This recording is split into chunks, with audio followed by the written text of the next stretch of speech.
வணக்கம் நேர்களே. இன்றைக்கி தினம் ஒரு சமையலில் காரசாரமான காளான் குழம்பு எப்படி செய்வதுன்னு பார்ப்போம் வாங்க. தேவையான பொருட்கள்: பட்டை, சோம்பு, வெங்காயம், தக்காளி, இஞ்சி, பூண்டு, தேங்காய், மசால் பொடி, அவித்த உருளைக்கிழங்கு. காளானை கழுவி கட் பண்ணி எடுத்து வச்சுக்கோங்க. இப்போ அடுப்பில் பாத்திரத்தை வச்சு தேவையான அளவுக்கு எண்ணெய் ஊற்றி கடுகு பொரியவும், பட்டை சோம்பு எல்லாம் போட்டு அதுவும் பொரியவும், பிரிஞ்சாலையும் போட்டு கொஞ்சம் கருவேப்பிலையும் போட்டு நல்லா வதக்கி விட்டுக்கோங்க. இப்போ பொரிஞ்சிடுச்சு. கட் பண்ணி வச்சுருக்கிற சின்ன வெங்காயத்தை போட்டு ஒரு நிமிஷம் கிளறிக்கோங்க. நெக்ஸ்ட்டு கட் பண்ணி வச்சுருக்கிற தக்காளியும் போட்டு நல்லா கிளறி விட்டுக்கோங்க.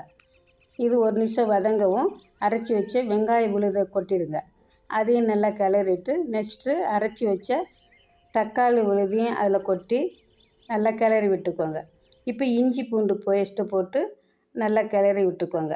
தேவையான அளவு உப்பு போட்டுக்கோங்க.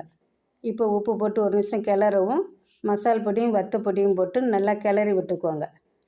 இப்போது நம்ம அரைச்சி வச்சுருக்கோம் தேங்காய் கூட முந்திரி பருப்பு, கசகசா, சோம்பெல்லாம் போட்டு அரைச்சிருக்கோம். அதையும் அதில் நல்லா போட்டு கிளறிட்டு காளானை அதை எடுத்து கொட்டிடுங்க.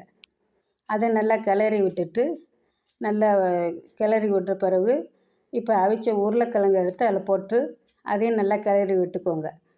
இப்போ தேவையான அளவு தண்ணி ஊற்றி இப்போ அது நல்ல பக்குவமாக வரவும் நல்லா கிளறி விட்டு நல்லா குழம்பு ரெடி ஆகிடுச்சு. எலுமிச்சம்பழம் சாறை ஊற்றி கிளறிட்டு மல்லித்தழையை தூவிட்டால் இப்போ சுவையான காளான் குழம்பு ரெடி.